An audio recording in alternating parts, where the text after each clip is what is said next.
If you've ever wanted a Docker container to live on a specific VLAN with its own IP address, configuring a Macvlan network might be the perfect solution, but there is a catch. While you'll be able to run Docker containers on a separate VLAN, it can also be the fastest way to accidentally create a security mess or just break things in weird ways. In this video, I'm going to show you what a Macvlan network actually does, when it's the right tool, and what you need to know before you start using one. Before we set this up, there are 3 things that you need to know. By default, your Docker host cannot communicate with Macvlan network containers. So if your container works from other devices, but your Docker host can't ping it, that is normal. There are ways to fix it, but you'll have to determine if that container that you'll be running requires that type of communication before you look into that. Most containers don't, but certain ones do, and that's the reason why. Next, a Macvlan network gives every container its own MAC and IP address. If your switch has MAC limits, or you're trying to do this over Wi-Fi, you can potentially run into issues. Finally, from a security perspective, the VLANs must be properly segmented. This goes for your whole network, but the Docker host where we configure everything won't be able to manage any of that. That is all handled at the firewall level. With that out of the way, we're going to set this up, but here is some basic info on exactly what we will be setting up. VLAN 240 exists on my network, which is a development network. For you, you'll probably use a different VLAN ID, and we'll have to substitute that ID for all of the steps moving forward. My Docker host is connected to a switch port as a trunk port, where the untagged or native port is VLAN 21, but it can tag VLAN 240. Your switch must be configured properly for this to work. We'll create a Macvlan network on our Docker host tied to VLAN 240. With all of that done, we can then create containers with static IP addresses using the Macvlan network instead of the host or bridge network that we normally use. When everything is configured properly, we'll be able to reach the container directly at an IP address on that VLAN, just like any other device on that VLAN would normally be. Now I'm using Upsnap and Wake on LAN as the test because it's a good way to determine whether my container is actually on the right VLAN. A magic packet is mostly layer 2 and broadcast traffic. So if VLAN tagging or the trunk port is wrong, it never even reaches the target device. And since the PC can be asleep, meaning no ping, no services, and no IP responding, if it wakes up, I know the packet made it onto the correct network, which tells me the Macvlan network and VLAN setup is working end to end. So with that out of the way, we are going to set this up. So the first thing that I did is SSH into my Docker host. The first changes that we have to make are on the Docker host itself. So what we're going to do is we're going to access our netplan configuration file. So depending on the operating system that you're using, this could be a different location. I'm currently using Ubuntu Server, so it's going to potentially be different for you. But what we need to do is access the configuration file and make a few changes. So I'm just going to edit this configuration file, and what you're going to see here is the name of our network interface is ENS18. If you wanted to double check that, you could exit the configuration file, run IP link, and you will see it here as well. This is what we're currently using, and this is the IP address of our Docker host. So I know that this is where I'm going to have to set up the VLAN configuration. So we're going to go back into that configuration file, and then I just pasted this in, so let's talk through it. So ENS18 is our network interface name, .240. This is what we're going to be referencing from the Macvlan setup. So this is the name we are explicitly setting here. The ID, this is the VLAN ID. So for me, it's 240. For you, it will be potentially slightly different. The only thing I'd recommend is if you're changing the ID, just update the name here so everything matches. The link, ENS18. This is what we are linking to, so this will potentially be different for you. For a lot of people, it's going to be ETH0. It depends on your setup.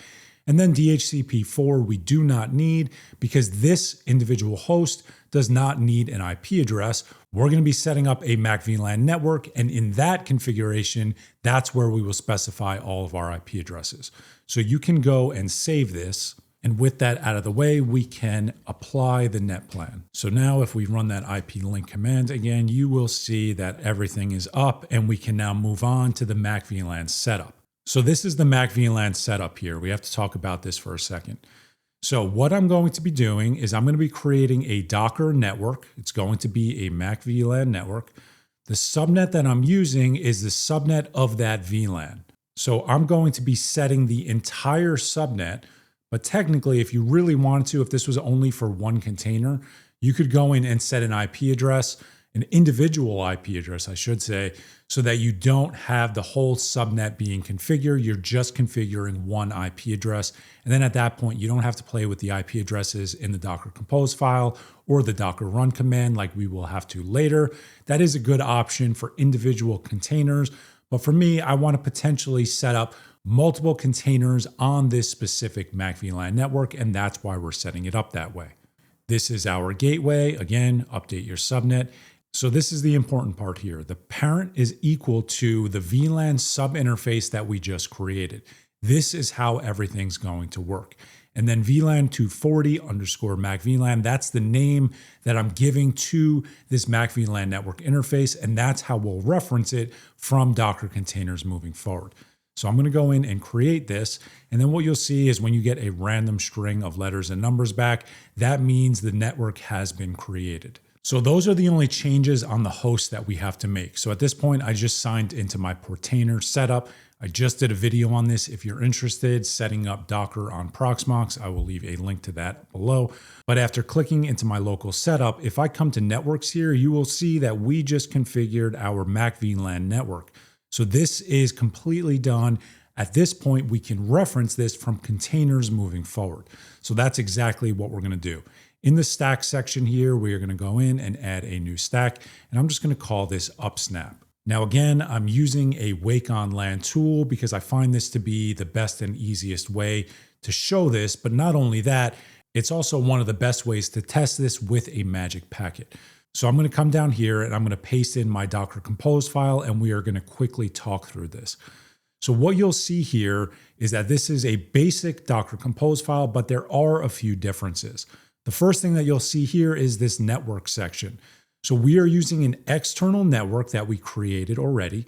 And then what we're doing is we're naming it. So VLAN 240 under Macvlan, that's the name we specified when we configured the Macvlan network. Next, in networks, normally you're used to using something like network mode host, or you're just used to using the default bridge. We're not doing that. We are setting the exact network that we want to use, which is VLAN 240. But then here is the key. We are setting the individual IP address. Now we're going to talk about potential problems you can run into right after this. But a key here is that you have to ensure you are not setting an IP address that is already being used. The best way to do this is to change your DHCP IP range, which I will show in a little bit, but just ensure that you're not using an IP address that is currently being used. So these changes are really the only changes that we have to make. And I will leave a comment below on an example of a Docker run command that you can utilize if you don't use Docker Compose and how you would set it up that way. But for Docker Compose, this is the only thing that we have to do. And depending on whatever container you're using, those are the only real changes that have to be made. So I'm going to scroll down and I'm going to deploy the stack. And then if we come into containers here, you'll see that our container is starting up. And then this is the IP address that it will be using.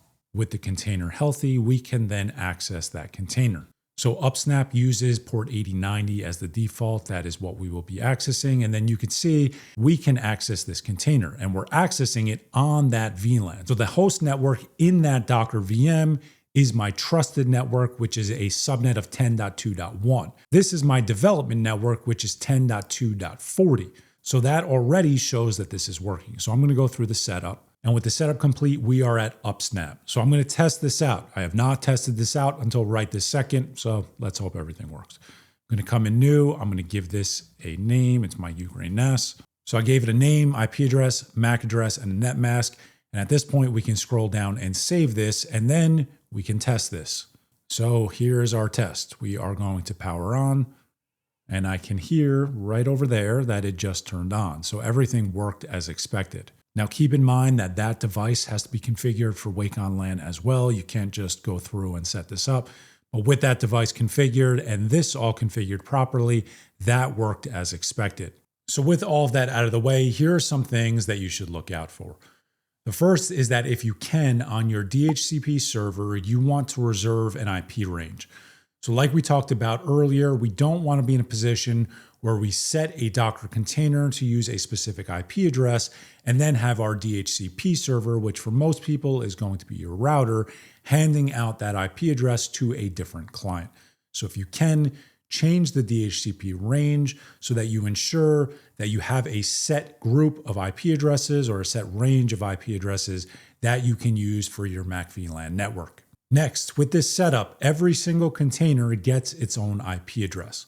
This is not always ideal. You don't really want to be running 10 or 15 containers like this, especially if you're doing it for one VLAN. If you are doing it for one VLAN, generally, it makes sense to configure a Docker host on that VLAN directly so that you can use port mappings the way that you normally do with Docker. That would avoid having a separate IP address for every one of your Docker containers. For that reason, this is best, in my opinion, if you're setting up a few containers that have to be on a separate VLAN. If you have a lot of containers that have to be on that VLAN, you're probably better off just setting up a separate Docker host. And finally, if you run into any problems, it's most likely on the switch or firewall side. So the setup on the Docker host is really not that complicated. We're going in and creating a sub interface, and then we're creating a Macvlan that uses that sub interface. That setup, in the grand scheme of things, is not that complicated.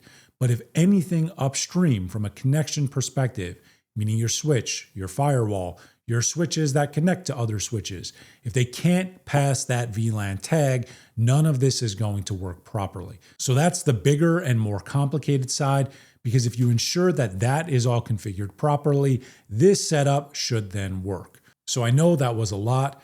I'll leave the commands that I ran in an article in the description so that you can easily follow them. But if you have any questions or any comments, please leave those down below. And other than that, if you made it this far, thank you very much for watching. I'll see you guys next time.